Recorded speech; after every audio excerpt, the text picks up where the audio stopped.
Hello everyone, welcome. This is Roland. Today I want to talk about meditation. Very special meditation, a Christian meditation. The purpose of it is to bring you back to help you to come back to reality. Help you to wake up from your your daymares and your nightmares and your... See, here's the thing. I remember, I'll never forget, there was a very nice psychiatrist, Dr. Carone, and he said that a person with schizophrenia, in his opinion, was someone who had fallen into a deep hypnotic trance. And I understand that. I understand. It's a very astute comment on his part. Look carefully at what happens to you when you get upset. I mean, let's say you get really angry or resentful, very resentful about what someone said or did to you, or about life, or about whatever. You're resentful. They used to call that a brown study a long time ago when somebody was in a dark mood. It's resentment. Dark mood, resentment. That's what it is. Okay? But they talked about, they called it a brown study. Well, okay, so resentment. So when you become very resentful, what happens? You fall into your imagination, and then what? You become subject to those dark thoughts, negative thoughts, very, very negative thoughts. And when you're in a resentful state of mind, deep into your... See, then you fall deeply into negative thoughts, negative images. Okay? Doubt thoughts. And angry thoughts, and harmful, self-destructive and destructive thoughts. See? So down there, deep down there, where are you? What has happened is that you have fallen from your center. You've been knocked off center. You've fallen from being in control to being dominated by your subconscious mind. Okay? And down there is where dark thoughts approach. See, they make their approach, and they will try to dominate you from there. And so the answer is to wake up. That's the answer, to wake up. Okay? What do they say? Wake up and smell the coffee? Wake up and smell the coffee. A good analogy. It's more than an analogy, really, but it's an analogy. If a person is lost in a bad dream, a nightmare, for example, and they're screaming in the nightmare, monsters are chasing them, and they're screaming, and they can't run, and the monster's getting closer and closer. You know those kinds of dreams. But then when the person wakes up, they realize it was just a dream. Okay? It was just a dream. Okay, so what you need to do is wake up from dark moods, negative moods, anxious moods, doubtful moods, angry moods, unhappy moods. See, what is a mood? But we could say, oh, somebody's moody or something. Well, it's just a prolonged state of negativity, a prolonged state of... And what sustains it? It's resentment that sustains it. So, I've already given you a very great clue. Those of you who have listened in to me before, heard me over the years, for 25 years, I've been warning people about resentment, haven't I? Okay? So if you haven't heard me before, or if you have heard me before but it didn't somehow penetrate, or you didn't get it, now maybe you'll get it, okay? Resentment sustains the negativity. It sustains the dark mood, the foul mood, the angry mood, the depressed mood, the anxious mood. See, resentment sustains it. So that's why you want to let go of resentment. It's very simple. Let go of the resentment. Let go of the grudges. Let the resentment pass. See? Now, what controls a person from down there? It's very strong, and it doesn't want to let you go. It wants you to be resentful. It wants you to be resentful. See, look at it this way. Maybe this will help you. to see why you need to let go of resentment. It wants you to be resentful. It wants you to be angry. It wants you to resent other people. That's how it maintains control over you, and that's how you give it power and you feed it. Whatever it is, okay? It down there. Whatever it is, you feed it, you give it power, you strengthen its hold over you by resenting. And also if you struggle with and resent it, if you resent anything, if you spill mustard on your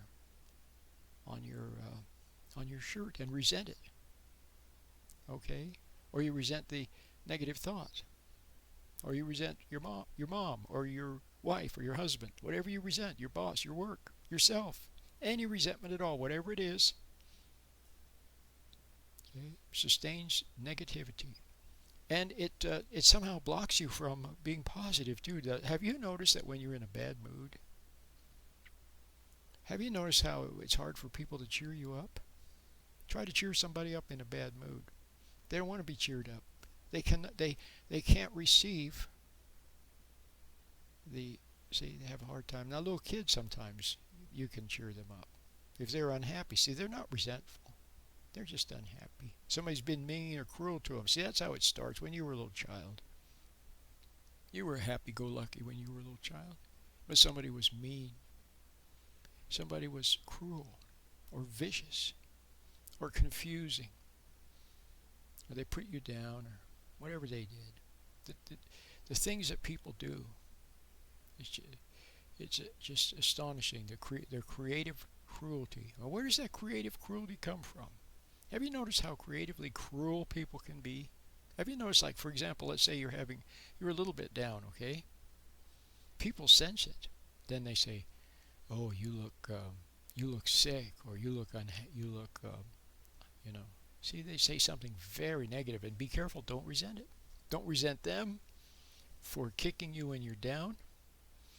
Don't resent them for what they said. Don't resent yourself. Just let it pass. Maybe it's a little painful, whatever they said, but let it pass. Okay? So,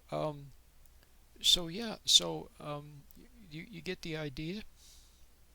So, oh yes, I was talking about creative cruelty. Now, how about, see, you have to be, now, I'm calling upon you to be honest. See, a lot of people don't want to be honest. They just aren't. They're not honest with other people. They're not honest with themselves. Which is too bad, because honesty is required without resentment. Honesty without resentment, seeing the truth and not resenting it, is required for the kind of recovery that Christ talked about. He knew what he was talking about. He was the greatest psychologist, the greatest counselor, the greatest psychiatrist, the greatest theologian, the greatest pastor, the greatest spiritual guide, the greatest mentor that has ever been. And he knew more in his little finger than all of the learned ones with all of their degrees know in toto. Okay?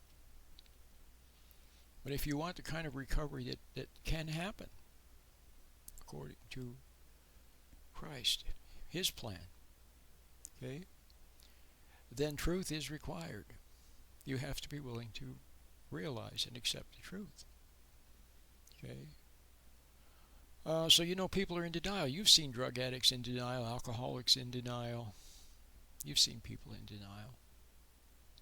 A lot of people are in denial, or they use work to deny the truth. They see some people, their own family hates them. They've abandoned their own. They're not there for their own kids. You've seen it. They're not there for their own kids, and yet they're out helping strangers. See, or they have no love at home for their own kids, and yet they're out there telling other people, how to raise their kids. Things like that. You've seen that sort of thing. So anyway, I want to get back to creative cruelty again. When you catch yourself in a foul mood, Hopefully it won't last very long now. Hopefully you'll start to meditate with my meditation. Take to heart what I've said, and then you can snap out more easily out of your moods. You'll snap out of them. There it is. Okay, you'll snap out. Instead of it lasting hours, days, weeks, okay, you snap out just like that. Okay? Remember what I said, don't resent. That's the key secret. Now, where was I? Oh yes, I was talking about creative cruelty. So the next time you fall into a little bit of a dark or negative or resentful mood, hopefully you won't fall too deeply into it, into your trance, where you're subject to it down there. Next time you fall into that, then let's say you resent somebody. You resent someone that said something to you or whatever. When you resent somebody, notice how creatively cruel the thoughts that come are, of cruel, vicious things to say, hateful things to say. See? Totally unfair and mean things to say will come to your mind, and do you ever wonder where those come from? Do you really want to have those kinds of thoughts? Did you really think those up? See? Is that really you? Or is that it down there thinking through you? So why is it so creatively cruel? See? Because, well, there's a spiritual factor involved. Remember, there is good and evil. There's God, and then there's the guy with the horns and his minions. And the guy with the horns and his minions are creatively cruel. Okay? So the point is, but you understand, creatively cruel. See, it's also cruel to lead somebody on, to withhold the truth from them that would help them, things like that. See? So anyway, you get the idea. You need to snap out of your negative moods. Snap out of your trance. Now what has happened is that, see, evil is, how can I say this? When you fall, see, remember it talks about the fall in the Garden of Eden. You thought it was a myth. See? No, because you can see the reality of it in your life. It's a fall. When you fall, okay, by doing something that's not right, by hurting someone, by taking a drug, or having promiscuous sex, or committing adultery, or just resenting someone, hating someone, okay, you fall. Or you go out, let's say you're a decent person, and you go out in the world and someone looks at you funny and you resent them and judge them. That's a fall. See, you fell. You could have been graceful. You could have overlooked. You could have been patient. But you fell. See, you reached for judgment. You couldn't resist the tempting morsel to judge someone.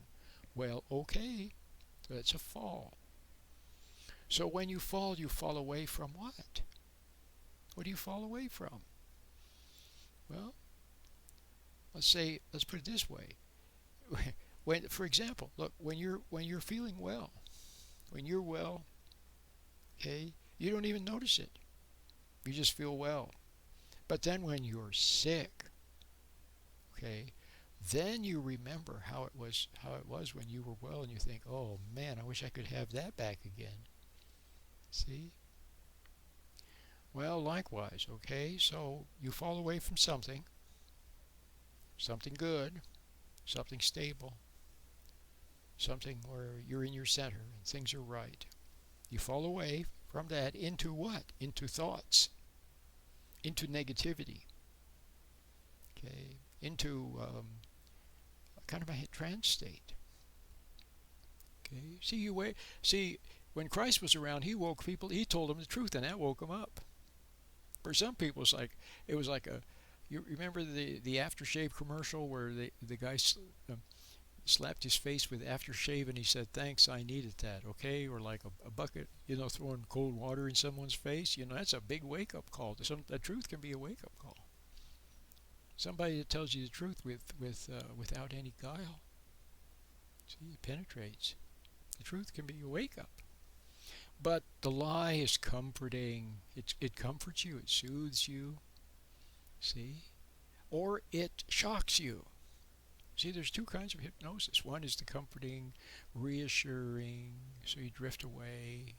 See, with it, whatever it is that wants to control you. And then on the other hand, there's the shock, suddenly doing something that's out of the blue, doing something, saying something cruel. It's a shock. Okay, like all of a sudden when there's a loud noise, everybody kind of freezes up. They go into a little trance. Okay.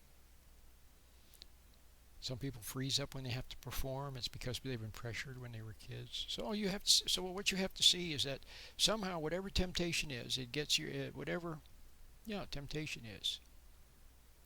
Often it's cruelty when we're little kids. Someone is mean to us or cruel or teases us. It captures your attention, and then it fascinates you, fixates you, and then and that's a fall. Even that in itself is a fall. See, we're not supposed to be hypnotized by things. We're not supposed to get lost in food or lost in TV or lost in music. Not supposed to. Or lost in daydreaming. If you get lost in daydreaming, you can drive right by the exit you were supposed to take on the freeway. It's not good. But we're supposed to be awake and aware. Okay? Mindfulness, they call it. Mindful living, conscious living, aware living. See, that's where you're supposed to be, which is you're not hypnotized when you're aware. You're not in a trance when you're aware. So instead of being subject to the negativity and the dark side, okay, or things that capture your attention. See, you look at people, a lot of people now, they can't even sit down for 5 minutes to study without reaching for their iPhone and start checking their messages or texting. You see that in a classroom. The student can hardly sit there. They reach, when the teacher's not looking, they reach for their iPhone, for their gadget, their smartphone. Reach for their smartphone.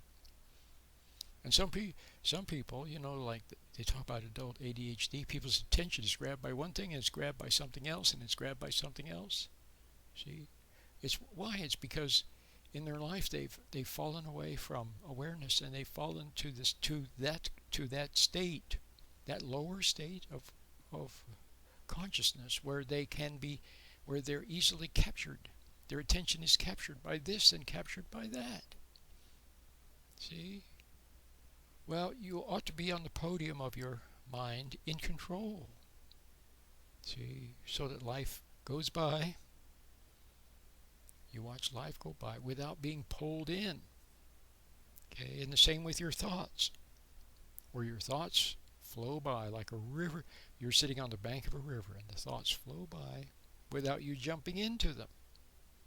See? Well, there's so much I can tell you. There's just so much. I could go on for hours and hours and not even scratch the surface. But I want to keep it simple. Keep it very simple so you can get started. So I gave you some simple concepts here about letting go of resentment and trying the meditation and like that, okay? So if you would like to, certainly are welcome to give it a try. I have a free version. Okay?